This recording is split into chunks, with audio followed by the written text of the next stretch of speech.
Hey guys, me again.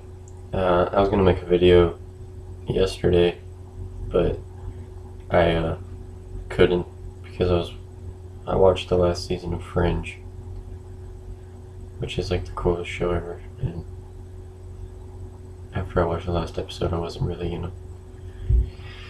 a good place. Anyway, you guys are gonna have to. I'll just leave that. Anyway, I didn't get to donate any plasma because I'm bipolar and I'm on medication, so I have to get my doctor to sign some letter. But I'm gonna get that done soon because I want to. Today, though, in this video, I wanted to talk about money and the concept thereof. A lot of people, they don't know, in America at least, is how it works. I don't know about the rest of the world. But in America, a lot of people don't know where money actually comes from and what it is. What happens is that the government, they decide that they need some money, so they call up the Federal Reserve and they're like, hey, we need $10,000, or we need $10 million. And so the Federal Reserve is like, okay, we'll give you $10 million in exchange for 10 million government bonds or whatever. And so the government takes this piece of paper and they draw some pictures on it and write some words that say 10 million government bonds, and they give it to the Federal Reserve. And then the Federal Reserve takes a piece of paper and they write a bunch of pictures and words on it. It says $10 million, and they give it to the government.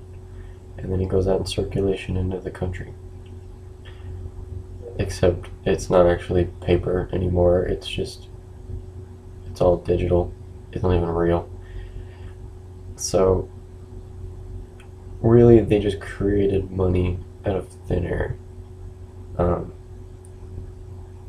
Because what money is that it's an object that we trade with that everybody agrees is worth something.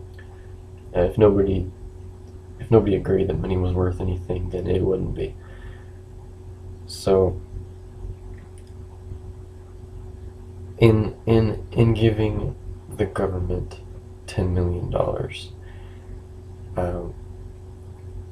the Federal Reserve and the government agree that now the government is in debt to the Federal Reserve. So really, America becomes in debt to itself, which is why instead of always making our own money, we borrow from other countries, and then we become in debt to those countries. And so all money is just debt. Every dollar that you have in your pocket means that somebody owes somebody else. And that means that if every cent of debt was paid off in the country, there would be no money in circulation at all. If all debt was paid off, there would be no more money.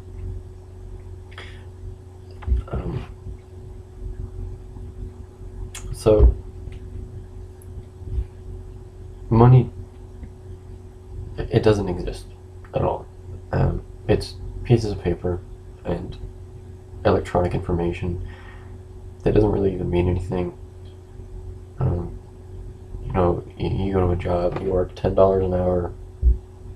That's basically like saying for every hour you work, you get 10 points from the government, and with those points, you trade for food and gas and heat and water and all that stuff. Except those points don't really exist, they're more like permissions. You work an hour, you have so much permission to get stuff that you need or want. But still, that's just dead, because now the company you work for owes you something for working for them, because we all work for compensation. None of us work for anything. If a plumber went to your house, fixed your sink, he thinks that he deserves something for exerting himself. And that's what money is for. You pay the plumber for being tired. That's really what it is. All of us work and they pay us to get tired, which is kind of weird in itself.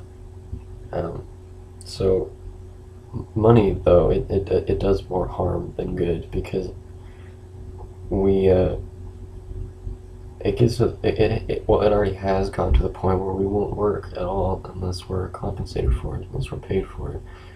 And that's kind of, in my opinion, that's pretty terrible. People won't work unless they're paid for it. If you take money away and people just started working for nothing,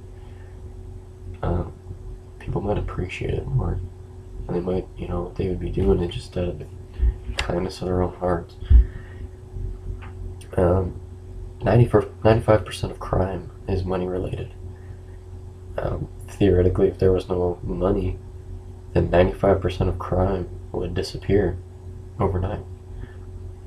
But we need crime because prisons make a lot of money. So take away crime and there's no more money.